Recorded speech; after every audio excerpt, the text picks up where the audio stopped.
Empire.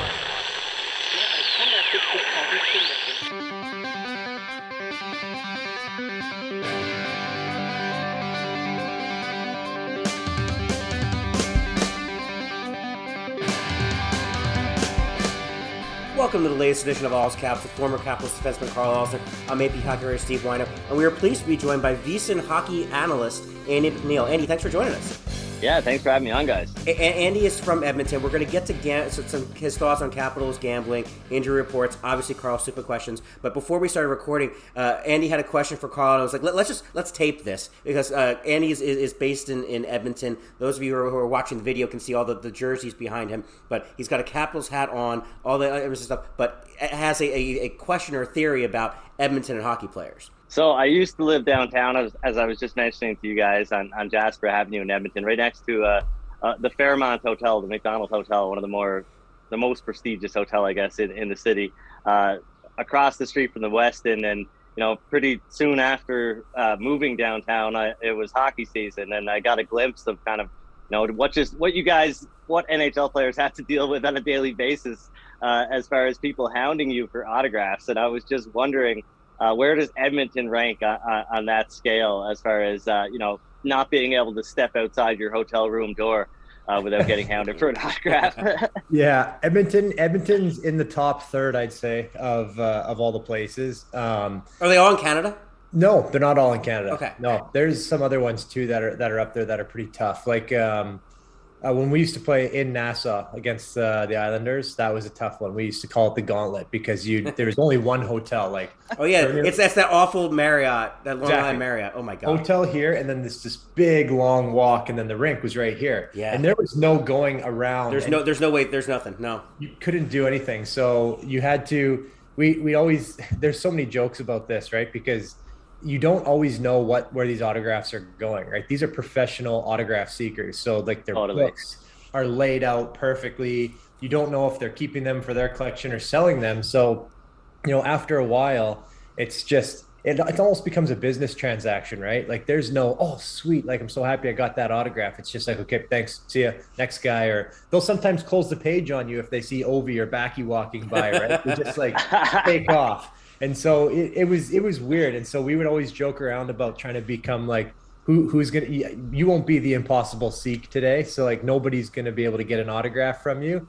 And you'd see guys hands in their pocket and just walk straight down, head down and headphones in or whatever. So Edmonton was in a sense like that because there isn't really a good back entrance to get out of the hotel. Right, you go off the cliff if you want to go out the back. Yeah, so, right into the river valley. Exactly. So you have to go out the front, and sometimes you just want to like get out of there and go to grab a coffee or go for a walk and not have to do that because like you're touching Sharpies that people are like they're wiping snot all day and then handling these markers and it's tough. It's tough enough to go through a season without getting sick all the time. Is this why everybody gets the flu? Is this why there's a flu season every year for every NHL team? Yeah, pretty much. Yeah. So I'm going off. Sorry, I'm taking over this right now, but I feel like it. I really fired you off. It's your podcast, man. I mean, well, it needs to be mentioned. Like we had a couple of rules. Two of them. One was for Pittsburgh and Philadelphia, where we made a rule like we don't sign for anybody in any of these cities, and there was two reasons.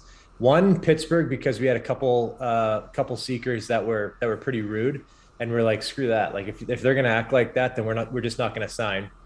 And Philly, because there was one kid he would always, you could see him when you're on the bus, he'd just be standing there with his hand down his pants. And then a player would come out and he'd pull his hand out and grab his Sharpie and give it to the person. And I don't think he was doing it like on purpose. It was just one of those things. He was standing there and keeping his hands warm. Exactly. And so those were the two rules. These are the two places we don't sign. Everywhere else you can sign, but it would, Edmonton was top third for, hardest place to say no and to just get away. There's some people where you can tell it's genuine, that they're just so excited to get it. And then there's a good chunk of people that are just like, let's just get this autograph. Let's complete this set so I can put it on, wherever I'm putting it or trade it to somebody else, So it was okay. I mean, I didn't mind it. Edmonton is pretty close to home for me. So was more happy to sign, I guess, because we had a lot of fans and people that maybe had seen me play junior, had a lot of my junior cards and stuff like that. So not that bad. And I guess you would only come to when you were with the Capitals, you would only come to Edmonton once a season. So it wasn't like you had to experience it often. Yeah, exactly. And that was it too. They'd say that too. It's like, we only see you guys once a year. So it's, it's nice to get all of our cards signed. So yeah, I don't know. You just you deal with it. And some days you're having bad days where you just don't want to sign, or you're freezing cold. And Edmonton's one of those places where you're freaking chilly all the time. So you just want to keep your hands in your pockets and walk away, but you don't always do it. You don't always get to. As Matt Hendricks said, best ice in the league. Yeah, it was. It was at the old building.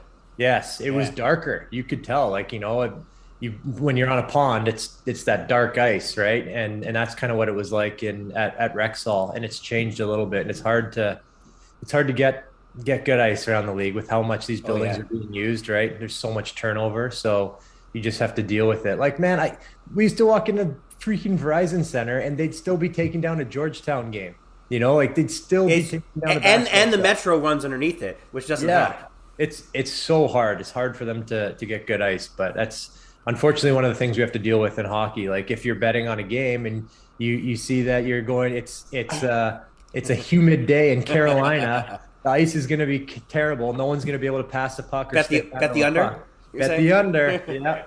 Yeah. Check the humidity. No, I would like to ask you about that though, Karl, because this is you brought up something that really is on my mind a lot of the time. Well, whether it's choppy ice or the odd times throughout the season, I'll get a message from somebody. Hey, got a friend who works at a bar in New York. This team, 3/4 of the team was out half the night, whatever. And over the years, I find when I've played those angles, it kind of all works out in the wash over the long term. I think, you know what I mean? Like, it's, choppy ice. Yeah, you kind of think like, oh yeah, it's going to be a low scoring game, but hey, sometimes it's a chaotic sport, and sometimes things get really out of hand, and that just helps, increase the chances of that happening. So I'm a little bit weary of being like, oh, it's choppy ice, I'm going to bet the under. Yeah, I don't think there's any rhyme or reason to it. I think it's more in pregame skate, honestly. Like, guys complain about in pregame skate because, like, you have a bad practice and the coaches are all over you, right? They're like, you're not prepared, you're not focused, this and that. And it's like, I could be the most focused I've ever been, but there's nothing you can do on this ice. Pucks are bouncing. And so I don't think it actually means anything. It's more just joking around. But there for sure are times where, a play that would be normally straightforward and simple, and it doesn't work out because it's hit something, or the ice is slower and guys are more tired. And so, there are issues like that. I would say about guys being out the night before, I think if I had to look at all the road rinks I ever played in, my best average for points per game in a road rink was probably Nashville, and I never once played a game there not hungover. Like, it's Nashville, right? You go out to the bar, you listen to music. The draft is there next year. Yeah, exactly. It's going to be a hell of a time. It's going to be so good. And I would always go the next day, and I'd be so tired in the morning, and I'd have to get everything out in pregame skate. But that's the playing guilty, right? You skate a little harder passes, harder shots, because you're worried that someone's going to know that I had 6 beers last night or whatever it is, right? So it's only 6. Totally. Yeah. Well, I don't want to let everybody know. But yeah, that's honestly the way it is. We had the joke every day after rookie party for practice. It was slap shots and hard passes, because then you couldn't tell that you were as hungover as you were, because it looked like you were snapping it around. So it's you can't really look into these things because every player is different. Some guys would be bad after being out all night, and some guys would be really good. Yeah, playing guilty, podcasting guilty. When we come back on All's Caps, I do want to ask Andy his thoughts on kind of the Capitals this season. Andy and I have talked about injury reporting before, and I think Karl and I have discussed this a little bit before. When we come back on All's Caps, we'll talk about all those things. This episode is brought to you by Samsung. Unfold the all-new Galaxy Z Fold 4 and expand your world. With Flex Mode, it stands on its own, so you're hands-free to get more done during calls. And with multi-window view, you can use up to 3 apps at the same time. Plus, the edge-to-edge screen allows you to fully immerse yourself in your favorite games and shows. Visit Samsung.com to learn more about Galaxy Z Fold 4.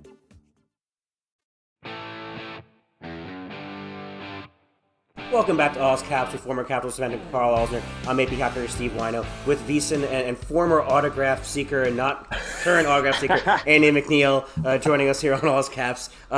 He is a gambling guy, and so we're going to get to. I do want to ask the injury question, but I was texting with Andy the other day. He's like, he said, and you said you're bullish on the Capitals this year. What are your thoughts on this team? Are there smart bets out there for entertainment purposes only? Because we're not a gambling show. You are. What are your thoughts on the Caps and some over-unders and any other kind of point props you like for these guys? Yeah, well, I am bullish on the Capitals. It's not that I think they're necessarily a top team in the league, but they're right on the cusp of being one. And for the last several seasons, I think pretty much since they won the Stanley Cup in 2018, they've been a trendy pick to step back, but they haven't. And, we saw last season in the playoffs, they took the Panthers to the limit. I think things, They should have won that series. Let's start with that. They should have won that series. And as somebody who had a 3-1 bet on them to do so, I was pretty choked when things started to go the Panthers' way about midway through that series. The Capitals played great. I think they showed a lot of people, that they still are a competitive team. They've been a top offensive team, for as long as I can remember, pretty much. And that shouldn't change this season. And something that I think really gets, kind of swept under the rug and maybe, kind of flew under the radar was that just how good they were defensively. They were a top 10 team by expected goals against, according to evolvinghockey.com, which, suggests that they do a pretty good job of limiting quality scoring chances. And, I know John Carlson has his detractors and he's a number one defenseman. He was a top 5 for the Norris last year. Totally, I know, but I'm just saying, analytically, there might be some people out there that say he's not as good as advertised, but he's still going really strong here, and Orlov too. I mean, that D's pretty good.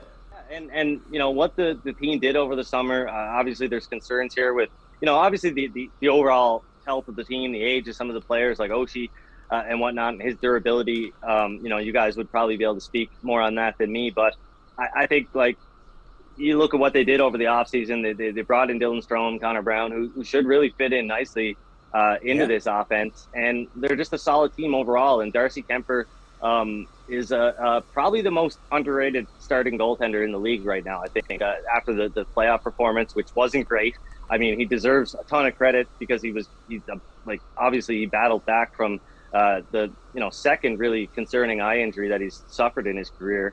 And still managed to get the job done. It wasn't a great performance, but he's been one of the best regular season goaltenders for a few years now. And if you look at the save percentage of goaltenders who have played at least, I think, 3,000 minutes, looking at the goalies who have a big workload, he's right there in terms of save percentage with the likes of Saros and Vasilevsky and who's the other guy I'm taking?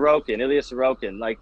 Those are the Vezina favorites. Kemper's 25-1. I think he's a great flyer to win the Vezina this year because, I said, the Capitals are a pretty good defensive team and he's a pretty good goaltender. So it could be a good combination. Obviously, I don't like to be too confident in my goaltending analysis, but at 25-1, I think it's a good flyer. I'm certainly not looking at Shesterkin at plus 250 or Sorokin at 8-1 on a team, the Islanders, that I don't think is a playoff team. Kemper stands out as a good bet to win the Vezina, even though it probably won't happen, let's be honest. But as far as the team goes, I think being underrated here. The Capitals are minus 160 to make the playoffs. I have their chances of making the playoffs. Sorry, let me see here. Around 83%, which suggests the line should be north of minus 500. Yeah. So it's not a super attractive price to lay $1.60 to win $1 and have to wait an entire season to collect your money if they do indeed make the playoffs.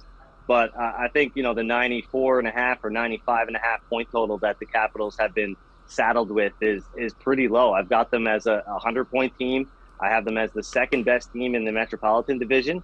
And I think, as a long shot bet at plus 700 or 7-1, to win the Metropolitan Division. They're a team that could challenge the Hurricanes. I think Caps fans will be happy to hear. We'll be happy to hear that. That's for sure. And just to go back to the goalie thing, like we've talked a lot of goalie stuff on here. Wino, because we don't know goaltending, right? Exactly. Yeah. For two guys that know shit all about goalies, we talk about them a lot.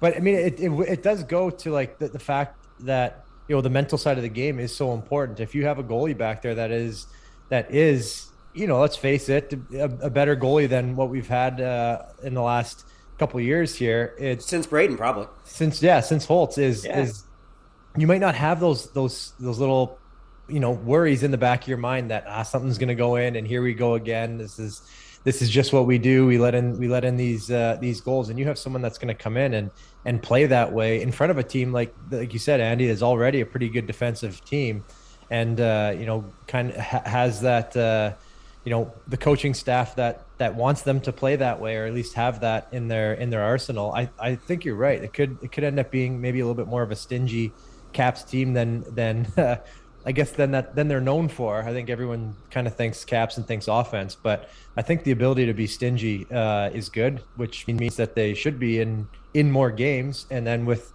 the way the power play goes, opportunities to kind of sneak more wins out. So, I mean, it makes complete sense. I would love to see a Vezina candidate here. I think it's my type of hockey. I mean, it's not too often that you have a Stanley Cup winning goaltender coming into a new situation on a contending team, and he's got something to prove too. I mean, this season is probably pretty important to Darcy Kemper as far as reestablishing himself as one of the top goaltenders in the league. Big contract too. I'm on FanDuel, Andy. I'm seeing plus 850 on the Caps to win the Metropolitan Division. Great bet. Bet. I mean, I think it should be closer to 5-1. And look, and Karl and I talked about this. The Hockey News picked the Caps to miss the playoffs behind Columbus and the Islanders. Andy, I don't see it. It's crazy.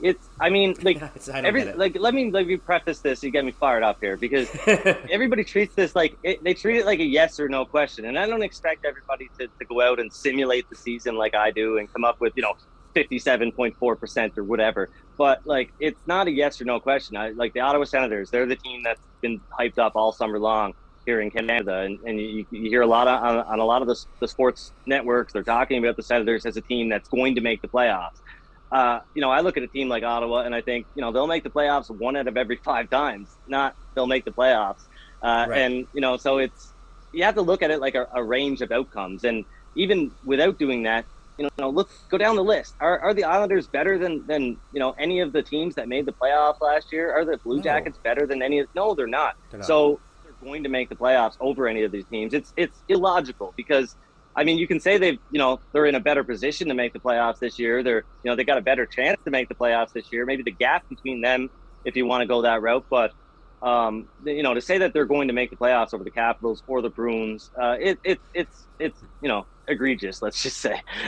Yeah, that's a good point. That they have a better chance to make the playoffs. I think that's a good way to look at it, right? Because they do have a big addition there, and that leads you to believe that they're going to have a better chance, but.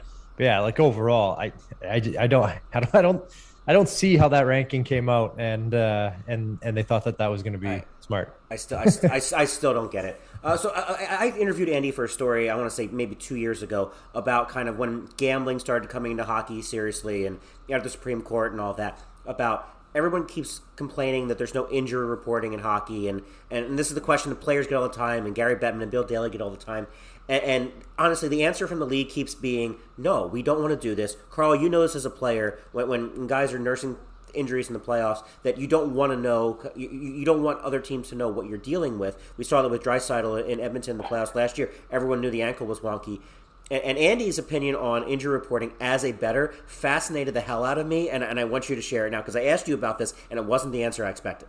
I don't know, maybe I'm just lucky that I kind of grew up in the tail end of the, kind of fend for yourself generation, but I'm a sports bettor. It's my job to adapt to the world that I'm operating in. I can't go into the hockey world and be like, oh, you guys got to change everything for me. Like, this is the world you're operating in. You've got to, kind of work within their rules and figure things out for yourself. If you think a player, if you're concerned about a player nursing an injury, there are ways, I guess, that you could speculate on something like that, as far as and then you come to starting goaltenders, which is a big hot topic. How can I bet on the game if I don't know who's starting in goal? Like, guess. I don't know. Like, is it that hard?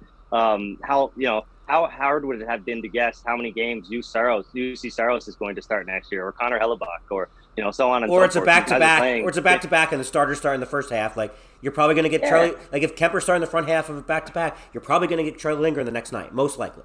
Yeah, and I mean, it's not an exact science or anything, but I used to like, for example, when Sergei Bobrovsky was, 4 or 5 years ago, when he was just dominating the league in Columbus, and was arguably the best goaltender at that time.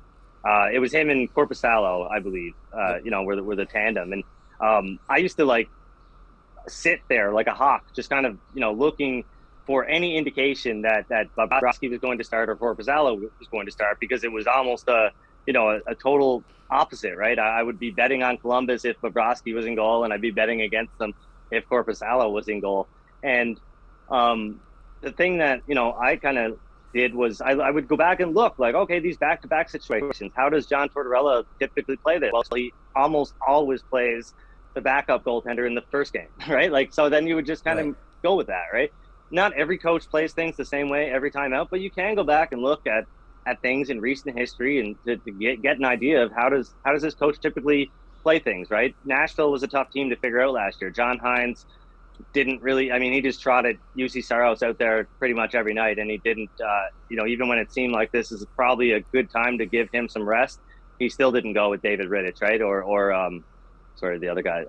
It was Connor Ingram at one point. Connor right? Ingram, yeah, right. So, it was UC Saros all the time, and it kind of became almost pointless to try to guess when he wasn't going to play. So, you've got to treat each team in their own way and kind of approach things like that. But yeah, it's the NHL's world. I'm just trying to work in it, and I think there's a lot of entitlement out there, and a lot of, I'm betting pretty large amounts of money on a daily basis, and I feel this way. So I think that people that are betting like $5 and $10 should also probably, kind of lighten up a little bit and not be so up in arms about the way that the NHL does things.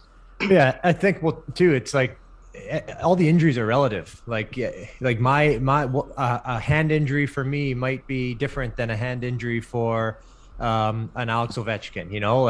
Like who cares? I may have a little bump or something like that, but there's no need to put it on an injury report. And if all of a sudden that does come up on the injury report, I'm a bad example because I'm not a fan. I'm not a fantasy points guy or whatever. But like Ovi has a bit of a contusion on his leg. It's not going to stop him from doing what he's doing. All it's going to do is just mess with you guys, being like, oh, shoot, is Ovi going to be able to skate like he normally does? It's not something that I don't think needs to be known either. And then going back to the goalie thing too, just, I guess, an FYI, a lot of teams will, I know we would do it sometimes in Montreal and sometimes here in Wash, is that we would start our number one guy. If we had a back-to-back, whichever game was a division game, start the number one guy, or a team that we think we needed to send a message to versus the other one. So it's another layer of it too, right? Like you're gonna the game you think you have a better chance of winning, put your number one guy in there to make sure you get that win. And then if you win against a team you're probably not supposed to beat, and you do, then it's a bonus, right? So there's just another way to look at it, I guess, as well. I'm glad you brought that up. The division in conference kind of games that does have some weight there too, and trying to figure out who's going to start. If you're looking at the Capitals and they've got Arizona on Friday and Pittsburgh on Saturday, they're probably gonna try to Kemper against the Penguins. Like it's a good bet. Yeah, exactly. So there's lots of layers. Yes. All right. So gambling stuff, that's great. When we come back on All's Caps, Andy MacNeil will be the latest victim of Karl's stupid questions. Welcome back to All's Caps with former Capitals defenseman Karl Alzer and VSIN hockey gambling analyst Andy MacNeil. I'm AP Doctor Steve Weiner. And now Karl's favorite portion of the show, Karl's stupid questions. Yes, very, very exciting one. Andy, I got 6 for you. I gave you a quick breakdown, so I think you should be good to go. Start with question number 1, because I saw you lifting up a Tim Hortons cup there. What's your favorite breakfast? What's your go-to breakfast? Oh man, I'm a bacon and egg guy, and I'm not a big fan of Tim Hortons food in general. I just drink my steep tea and live my life to the fullest with this cup of Jimmy's. Are you not a coffee guy? No, not at all. I was early in my 20s, thanks to some people that I worked with that were big coffee people, but it didn't sit too well with me, if you know what I mean. Well, you know what? Actually, Tim Hortons, they changed something with their food. Like, I don't even know, maybe 4 or 5 years ago, and it was never the same. They used to have unreal breakfast sandwiches, and then I don't know, they like started mass producing them, and then they lost the love, is what it was. I'm not a huge fan of the breakfast sandwiches, but they're like farmer's wrap. Like the actual wraps are pretty good. Are they? There you go. Give that a shot at some point. How do you do your eggs? I haven't tried it. When you're doing bacon and eggs, how do you do your eggs? I'm a scrambled or over easy guy, although I still haven't quite perfected the over easy. I've learned how to make it without flipping it, which is something that I'm still working on. You know, you let it, you put a little bit of water over it or bacon grease or something like that, cover it until it turns white. It's starting to get better, but I'm still usually a scramble first guy because it's, you know, easy or harder to mess that up. Do you put ketchup on scrambled eggs? No, that is horrible. What? Like that is, and well, I always drink milk when I was growing up with my breakfast. I don't know, like my parents, my grandparents would always give me a glass of milk with my breakfast. And I think one time somebody put some ketchup on there. I was like, oh, okay, this is good.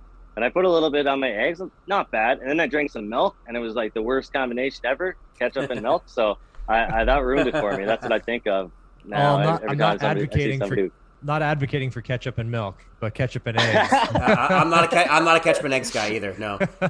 I like the milk, egg, and bacon combination more than I like the ketchup and egg combination. All right, good to know. Okay, if you could change one rule in hockey, what rule would it be? I would make it.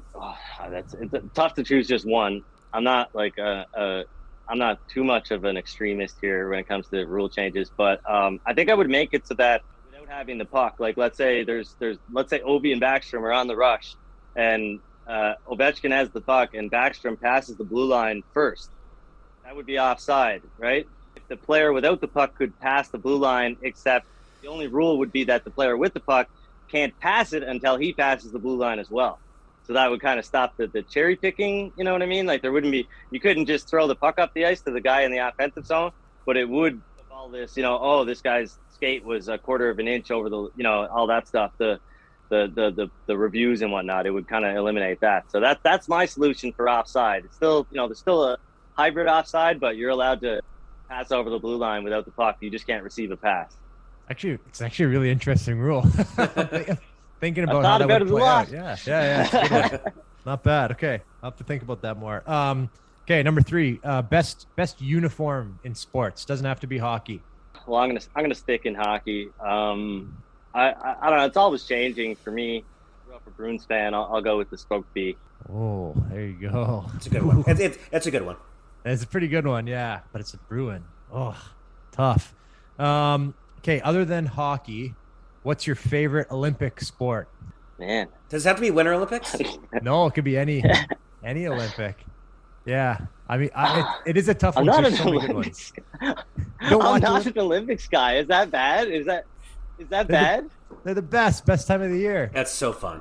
I don't know. I watched. I don't even think I tuned in like in 2014. I think I watched 2010 pretty closely, but. So it's hockey. Yeah, no, I haven't been tuning into the Olympics. Sorry. All right, so we're going to go with hockey. I'm going to open hockey back up and just give you hockey there. Okay, Halloween coming up. I'm a huge Halloween fan. Do you think costumes are best if they're scary, if they're authentic, or if they're funny? So authentic meaning like perfect, you know, they've nailed the character exactly right. Yeah, I mean, of course, there's it's always great to see people that like put a ton of work into their costumes. So I think if you know, as long as you care a little bit, you know, and you know, want to have some fun, I think, you know, most costumes are pretty good. I'm probably going to end up dressed up as a stormtrooper or something like that because my kid is going as Darth Vader this year. So yeah, I don't know. My wife and I really want to go as Jay and Silent Bob one of these years, but maybe next year. Nice. I like that. And what's the best costume you've ever had that you can remember? Oh man, my mom made me an Undertaker costume in like the 4th grade or something. It was pretty sweet. I had the overcoat and the hat and the beard and the purple boots and gloves and all that. So that's good. I still remember that one pretty fondly. All right, we're down to 1:20, so we got to go quick on this one. What's your guilty pleasure? My guilty pleasure is video games. Any time I have some spare time, I think they're the best form of like the best medium for storytelling. I think it's immersive, and games are just insane today. If I had the games that are out now when I was a kid, I probably wouldn't have, I don't know, ever gotten a job. Did you like GoldenEye? Oh man, I can't wait till the re-release comes out. I'm pumped to play it. I tried to play it like with the finicky old N64 controls, but it's tough. Yeah, no kidding. Thanks for playing our lightning round here, Andy. Yes. Okay, so we got you. I already did your tally. I like a lot of your answers. Undertaker brought you up to a total of 189 points, which what? 189 points, which is pretty good. It's above average. It's cool. It's all made up in the points matter. Andy, thanks for joining us on AusCaps. Have me on. Love to come back anytime. Everybody, thanks for listening. We'll talk to you next week.